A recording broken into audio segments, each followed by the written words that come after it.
वीरेंद्र जी, स्वागत आपका। तो आज एक्सप्रेसवे फाइनली लिंक एक्सप्रेसवे शुरू हो गया। बड़े लंबे समय से ये एक्सप्रेसवे रुका हुआ था। मनोज सिंह के आने के बाद इसमें गति पकड़ी और फाइनली आज लोकार्पण हो गया। अब आम आदमी इसका इस्तेमाल कर सकता है। क्या फीडबैक मिला आपको?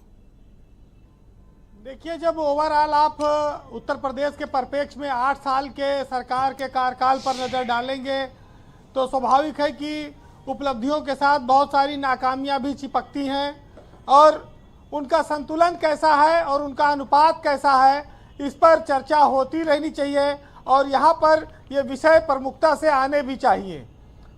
ब्रजेश जी, योगी 8 साल पूरे कर चुके हैं, 90वें साल में वो प्रवेश कर चुकी है उनकी सरकार।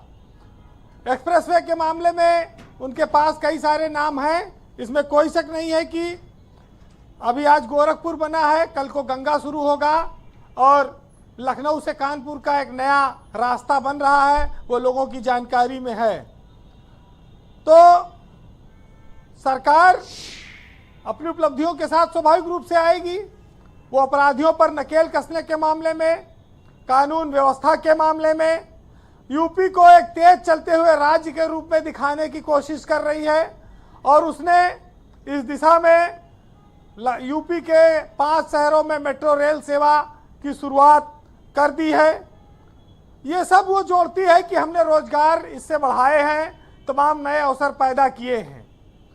ये बात सही है कि योगी सरकार के सामने भ्रष्टाचार पहले दिन से एक चुनौती बना हुआ था, वो आज भी बना हुआ है और एक आईएएस अफसर अभी भी भ्रष्टाचार के आरोप में सस्पेंड है इस समय, जो उद्योगपतियों से घूस मांगने के मामले में सस्पेंड किया गया है।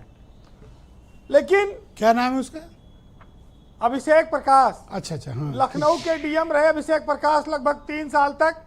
और विनय राय पूछ रहे थे तो मैंने कहा इनको कंफर्म करा देता हूँ जी। विनय राय पूछ रहे थे नाम, तो मैंने कहा कंफर्म करा देता। फिर उसके बाद अभी वो जेल तो नहीं गए हैं, ना उनका चार्जशीट में नाम आया, लेकिन उनका जिसको रुपया दिलाया था वो जेल में है। बात आती है एक्सप्रेसवे और तरक्की की। हमेशा से देखा गया कि पश्चिमी उत्तर प्रदेश में विकास ज़्यादा हुए, फैक्ट्रियां ज़्यादा लगी, क्योंकि वो दिल्ली के करीब है, मेरठ एनसीआर का इलाका है। पूरब का जो इलाका है वो पिछड़ा रहा। लेकिन ये जो एक्सप्रेसवे आए हैं, ये जो गोरखपुर लिंक आज उद्घाटन हुआ है, ये निश्चित ही पूरब की तस्वीर को बदलेंगे, उसकी तकदीर को बदलेंगे, किसानों की ज़मीनों की भौगोलिक स्थितियों को बदलेंगे, आर्थिक स्रोत बदले जाएंगे। और जहां तक बात बुंदेलखंड की है तो वहां पर भी सरकार ने एक नई अथॉरिटी बना दी है और कई सारे उद्योग वहां पर आने की तैयारी में हैं। समय अपनी चाल से चल रहा है। उत्तर प्रदेश ने बिजनेस के क्षेत्र में जो सरलीकरण दिया है और जो सुविधाएं दी हैं, उसे यूपी आगे गया है, पीछे नहीं गया है। अब ये जरूर है कि बार बार समस्याएं उद्योगपतियों की आती हैं, कभी लाल फीताशाही की वजह से, कभी अड़ंगेबाजी से, कभी भ्रष्टाचार से, और वो मामले उजागर भी होते हैं। कार्रवाई करना न करना वो सरकार के ऊपर है। लेकिन यूपी को अब कोई बीमारू राज्य नहीं कह सकता। हम बीमारू राज्य की श्रेणी से बाहर आ चुके हैं, विकसित राज्य की ओर बढ़ रहे हैं, उनको टक्कर दे रहे हैं, चाहे महाराष्ट्र हो, हरियाणा हो, तमिलनाडु हो या दिल्ली हो, जो भी राज्य हैं जी। तो यूपी में आज दुनिया भर के लोग आते हैं उद्योग लगाने के लिए और यूपी के प्रतिनिधिमंडल जाते हैं, इन्वेस्टर समिट होती है, ये सब चीज़ें हैं। अयोध्या में राम मंदिर, योगी सरकार ने 2 बड़े काम किए। धार्मिक जो स्थल थे, पर्यटन की जो चीज़ें थी, उसमें उन्होंने तेजी से विकास कराया है। अयोध्या का राम मंदिर उसी का एक मिसाल है जी। एयरपोर्ट्स का भी कनेक्टिविटी बढ़ी है रोड के साथ साथ। ये चीज़ें सरकार के साथ साथ प्रदेश की रफ्तार को भी बताती हैं। जहां तक सरकार के अफसरों की कार्यप्रणाली का सवाल है, तो ये तबादला को जो ये लोग कहते थे कि ये सपा और बसपा की सरकार में धन उगाही का एक साधन है, उद्योग है, वो बीजेपी सरकार में भी काफी हद तक चलता रहा। तो क्या तबादलों में अधिकारियों ने ज्यादा माल पीटा या मंत्रियों को माल मिला इसको लेकर बड़ा कंफ्यूजन है, कौन ज्यादा पीट रहा है पैसा?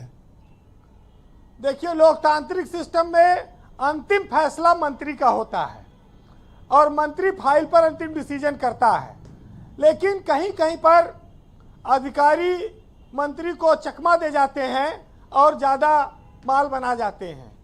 अब तो मंत्री मीडिया के सामने आकर भी बोलने लगे हैं और एक अफसर कल हटाए गए हैं जो मंत्री का फोन नहीं उठाते थे और कहा जाए तो वो छुट्टी पर चले गए अपने मन से और फोन आउट ऑफ रीच कर लिया, तो तबादला सत्र उस विभाग में शून्य हो गया जो स्वास्थ्य इतना बड़ा महकमा है उत्तर प्रदेश का।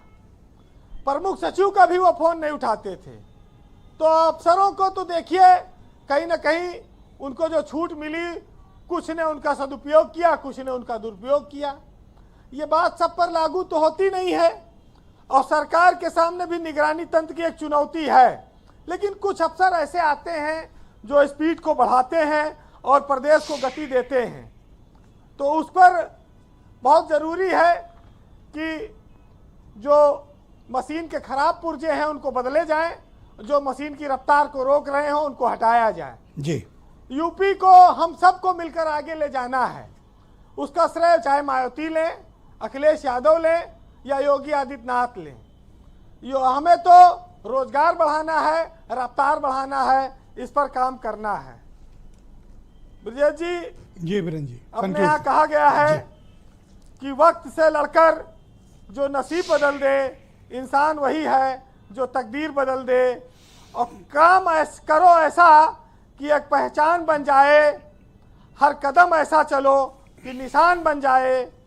यहाँ जिंदगी तो हर कोई जी लेता है, जियो इस कदर कि एक मिसाल बन जाए। बहुत शुक्रिया वीरेन जी, बहुत बहुत धन्यवाद। ग्राउंड जीरो से अपना फीडबैक, ओपिनियन और ऑब्जर्वेशंस हम तक पहुंचाने के लिए बहुत शुक्रिया। बहनों भाइयों, गोरखपुर लिंक एक्सप्रेसवे